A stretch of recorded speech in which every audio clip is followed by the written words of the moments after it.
Hello viewers, বর্তমানে AI এর দুনিয়ায় আপনি ঠিকভাবে সতর্ক ও নিরাপদ আছেন তো? এআই কি করতে পারে আর না পারে তা আমাদের মতো সাধারণ মানুষের কোনো ধারণাই নেই। এক মিনিট, একটা ফোন এসেছে। হ্যালো।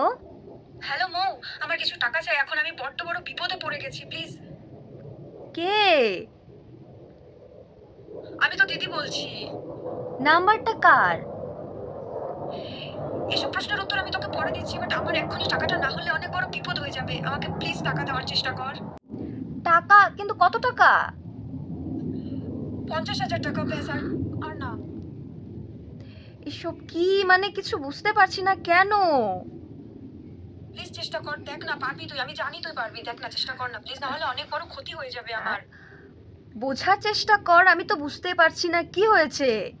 তোর এই প্রশ্নের উত্তর আমি তোকে অবশ্যই দেবো, কিন্তু আমার টাকাটা আগে চাই। আমার টাকাটা দেওয়ার চেষ্টা কর প্লিজ প্লিজ। আরে ভাই, এই আননোন নাম্বার থেকে ফোন, আমার দিদি, ব্যাপারটা একটু অন্যরকম লাগছে না? এক কাজ করা যাক, আমি বরঞ্চ আমার দিদির নাম্বারে ফোন করি, রাইট? ওটাই ঠিক হবে। ওর সঙ্গে আমি কথা বলা দরকার।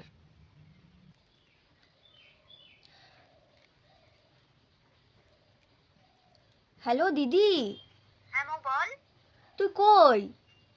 এই তো কলেজে আছি। তোর কিছু হয়নি তো? মানে তুই ঠিক আছিস তো? সবকিছু ঠিক আছে, কোনো সমস্যা নেই, আমি ঠিক আছি। যদি তুই ঠিক থাকিস তো ঠিক আছে, সাবধানে বাড়িতে আয়, বাকি কথা পরে হবে। আচ্ছা বেশ, বাড়িতে এসে কথা হচ্ছে, বাই, চল রাখ। দেখলেন তো বিষয়টা? মা, বাবা, ভাই, বোন সে যে কল করে বলবে সে বিপদে আছে বা কোনো কারণে তার টাকা লাগবে। বর্তমানে এআই স্ক্যামাররা মাত্র 3 সেকেন্ডে যে কারো গলা হুবহু নকল করে নিতে পারে। ঠিক এইভাবেই আপনার পরিচিত কেউ কল করে টাকা চাইলে সাবধান। তবে আপনি বাঁচবেন কিভাবে? নাম্বার 1, কল এলে সেই ব্যক্তিকে অন্য নাম্বার থেকে সরাসরি ফোন করুন, যেন আপনি সত্যিটা জানতে পারেন বা বুঝতে পারেন। নাম্বার 2, পরিবারের সাথে একটি সিক্রেট কোড সেট করে রাখুন যা শুধু আপনারাই জানবেন। নাম্বার 3, সোশ্যাল মিডিয়াতে নিজের ভয়েস দেওয়া ভিডিও পাবলিকলি শেয়ার করার আগে একটু ভেবেচিন্তে নিন। এই ভিডিওটি এক্ষুনি আপনার বন্ধু বা মা বাবার সঙ্গে শেয়ার করুন, কারণ আপনার একটি শেয়ার কাউকে সর্বশান্ত হওয়া থেকে বাঁচাতে পারে।